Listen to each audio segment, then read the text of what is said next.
My good friend Randal Graham. Randal and I are at Rogart Mountain in northern Nova Scotia, about 20 minutes, half hour outside of Tatamagouche. This is a bit of a mountainous hike for a couple of old guys. We're going to see if we can make it back before it gets dark here today.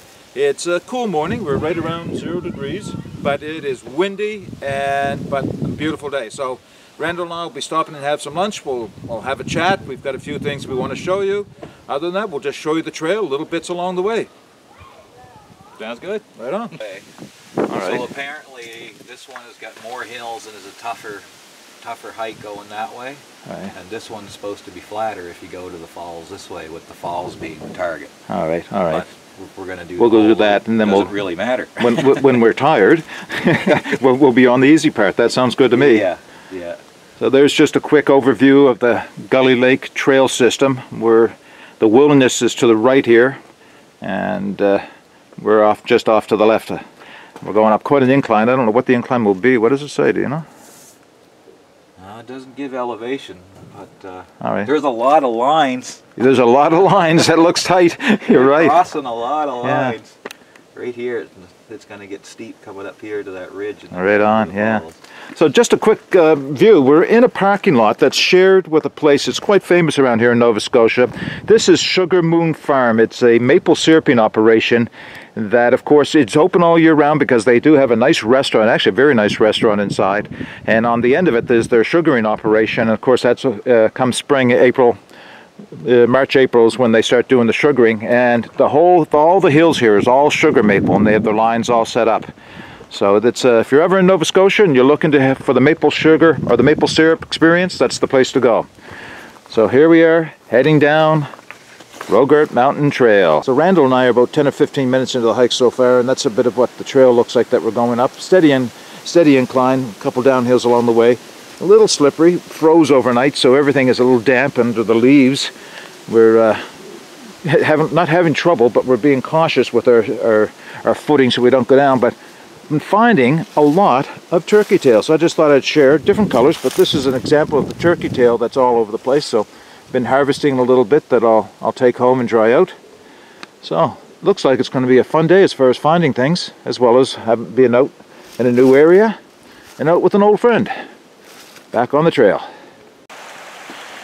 So we're about 1.5 maybe? I don't think we're 2 kilometers in yet, are we? Probably 1.5. Yeah, and we've been steadily climbing some downhills, but I thought I'd just use the excuse to look at the brook so I can catch my breath. So it's just a nice view. Randal's leading the charge here. I think he wants me behind him in case he falls. That's what he wants me behind him for. Take us both out. Beautiful. Leaves are coming off the trees. It's a chill fall day, but just can't beat this. Can't beat it at all. So I don't know how far up we are now, but got to be a few hundred feet above sea level now, I would think. Yeah, that was quite a climb, actually. That's kind of nice. See the windmills way over there.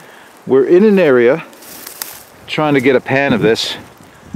We just passed a sign that said it was the Sutherland family residence back in late 1800s.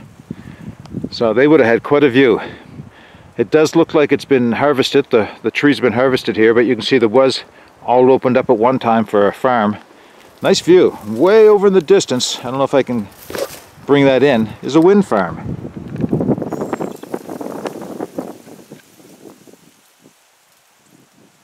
There we are. 2 YouTubers pointing cameras at each other. Dueling cameras. It is gorgeous. It is. It's going to be windy, but beautiful. So we've hit the peak of Rogart Mountain. Elevation, 1,129 feet. Rogart means high plateau in Gaelic. I didn't know that. That's cool. Yeah. So we're at the high peak here. Been climbing steadily. You can tell by the growth of the trees here. Much more stunted. May have been cleared at one time, but much more stunted growth on the trees here. And I know there's a look-off up here somewhere, so we're going to have a look around for the look-off and sit down and maybe have a bite to eat. So just a short distance down the trail from the Rogart Mountain sign is the Rogart Mountain South Look-Off. Well, that's where we are, and what a beautiful view. You can see for miles here. Mind you, most of the trees have lost their leaves. I guess they pretty much all have now. We're in the last couple days of October here, and we've had some cold temperatures, so. But Randal and I have stopped to have some lunch. Nice little bench put here. Yeah. We've got a little setup going here. It's the coffee maker that I have used before, the Stanley one. I'm going to use it to make soup in today as well as coffee. Little alcohol stove sitting in my Firebox Nano, full of alcohol. We're just going to sit and enjoy this south-facing view and enjoy the sun in our faces before we have to head back down the hill. So this is what happens when you leave two bushcrafters alone in the woods for very long. They start talking about knives, and they start talking about making things with their knives. Next thing you know, somebody's grabbing a piece of wood, and they're going to show me how to do something with this, with some tool. I'm not sure. Randal's got something in mind here. I wonder what he's got. Well, I think we got one of those gouges here somewhere. A gouge? Nice. I think I showed everybody the gouge that Randal made me that I used to carve the cooks. Oh my lord, look at this, folks. Look at that. That's another beautiful piece of work there, Randal. Yeah, that's turned out not too bad. And I just left something rare for me, but I just did the knife cut handle on it. Oh, nice. All right. It's starting to get close enough to being decent that I'm leaving it on a few things now. Randal's going to show us a little bit about how he uses a gouge for creating a bowl in a spoon. There's any number of ways of doing it. What kind of wood? That's a piece of hard maple, isn't it? It is. It's not as green as I thought it was either.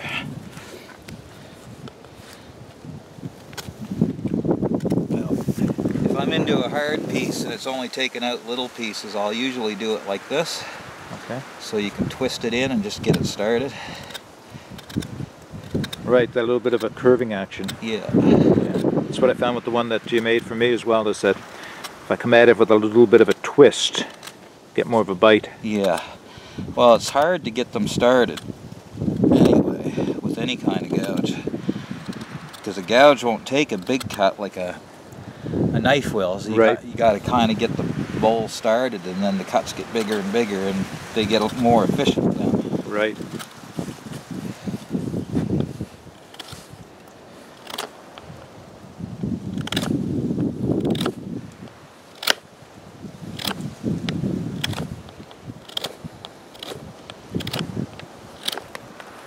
The whole idea behind the short handle was so you could do this and have the overcut come off, but not have a tool this long. Right, yeah.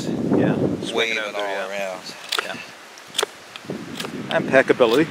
It's something you can put in your pack. And yeah, it doesn't take up much room. And it's limited because it's a small tool like this. It's really good for spoons and cookskas and things that are fairly either small or fairly severe. Right. Doing a big bowl with this would be a tiring process. Right, yeah, I imagine it would, yeah. But for spoons especially, which was kind of the point, it's just a ticket. It probably would have been a lot more impressive if I had got a little greener piece of wood. Well, we know how to fix that. Yes. You'll just have to do a video on your own channel, a little tutorial. There's a few people now who are starting to be lucky enough to gain one of Randal Graham's gouges. Yeah, there's a few of them out there. Look at that. That's usable like a bowl right now. That's, you know, that finish on that. You wouldn't have to do a lot to. No, and that was kind of the idea. I want it to be a tool that if you had it out in the field, what you made with it was ready to be used in the field. And once the bowl's big enough, you can scrape with it as well. Yeah. So I know on the surface this probably looks dangerous as hell, but yeah, you got kind of the short, yeah. Yeah, this won't even cut unless your hand is going to come right down it. Right. So Yeah. And when I have a larger bench or something, I'll sometimes get a two-handed grip, but it's the same thing. If it comes out of the cut, your hand's already up against the wood. So right. It is actually a safe cut. It doesn't look very safe, but and this is the part that bothers a lot of people when it just comes flying out of the other side. But there's nothing for it to hit that's going to be any problem. Yeah, it's all about thinking through, where's it going to go? Yeah, exactly. You're more liable to cut yourself if you try not to have the follow-through. If you have a clear follow-through, then it doesn't really matter what happens, you'll be fine. I'm going to let Randal work at that for a few minutes, and then we'll take another look at it. Already, that's deeper than it needs to be for a spoon. I think people quite often, their first couple of spoons, they tend to be so deep that they can't even empty it in their mouth. So, a shallow spoon is probably a more efficient spoon for carving or for eating with. It is. Actually, you might find a better piece of wood here. I think that's, I kind of gave a demonstration of what's capable on a good hard piece of wood. Yeah, and it's pretty aggressive. It'll cut hard wood, and like I said, that's not as green as I thought it was. Because it had bark on it, I just assumed it was, but it's not. And all the sap's out of it now in the cold. Yeah. All right, we'll let you work at that for a little while, and we'll come back. That's getting a little more to spoon size there now. Let's have a look. Oh, geez, yeah. Oh, yeah. And your signature spoon shape to the bowl, that reverse teardrop, yeah. That only took a couple of minutes, too. Yeah, they're slow to get started, and that's kind of the drawback. If there is a drawback, they're slow to get the bowl established, but once you have it established, then you can make really long cuts. Right, indeed. That's what I found with the crooks it was just kind of getting the outside rim going, and then there's a lot of material to move. And once it started, I could just, take out huge chunks. Yeah. They just kind of chip away to get a bowl established, and then once you can make cuts. Let's have a look at the tool. Yeah, absolutely. I love the wood on that. That is just... Well, I knew you liked the curly maples. So. Wish it was mine. Well, there you go. So that is for? That's for your 5,000 subscriber giveaway, and congratulations on 5,000 Thank you, Randal. Thank you. So folks, this is, and I'll give you some close-ups of it. Randal Graham has donated one of his hand-forged gouges with some beautiful curly maple tool finish handles. So you can just feel the tool finish on it, which aids in the grip and certainly gives a lot of aesthetic appeal to it. So this is going in the collection for the giveaway which will be coming up shortly. Thank you again. Oh, you're welcome. And if you're wondering about carving with a gouge, you just saw Randal essentially he carved a spoon, the bowl of it. What, 2 minutes? 3 minutes? Maybe. Yeah, maybe that long. But I think I've talked Randal into doing more of a tutorial on his own channel. Yeah, I've been needing to do that for a long time, to do a better tutorial on how it's to be used and sharpened, because it's a very simple tool to sharpen too, but it's something it's hard to explain. I'll just have to show you. Right on. Well, thank you again. Oh, you're most welcome, all right. Mark. So it's middle of the afternoon here. 2 o'clock in the afternoon. And, oh, 2 o'clock. Yeah, so late. But sun's gone behind the clouds, so it's starting to cool off. We're going to have to get ourselves packed up and get moving again to get some warmth going. Yeah. It's starting to chill off sitting here. Get some blood flowing again. Right on. All right, thank you again. You're welcome. So Randal and I are on the back side of Rogart Mountain, making our way back down towards the parking lot. Beautiful in here. Not a lot of wind. It's gotten cool, but not a lot of wind. All kinds of mushrooms. Everything's pretty much past its due date, and they're frozen as well because it's been cold up here. It's obviously below zero. But we're coming up on some waterfalls, and I'll show you this from a couple of different angles. There's a couple of viewpoints, but yeah. Nice bench here. There's Randal doing some recording for his channel as well. Alright, I'll catch this from another angle, give you another shot of this. So this is Jane's Falls. Yeah, there are bigger waterfalls in Nova Scotia, but I don't think there's too many with as pretty a setting as this. Beautiful here.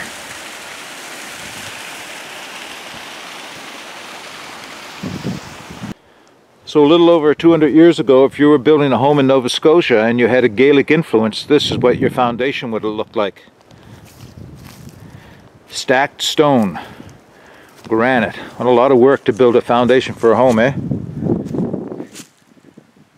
And as small as this looks, this likely had a good-sized family in it too. Yeah, this actually was pretty big for its day. Yeah.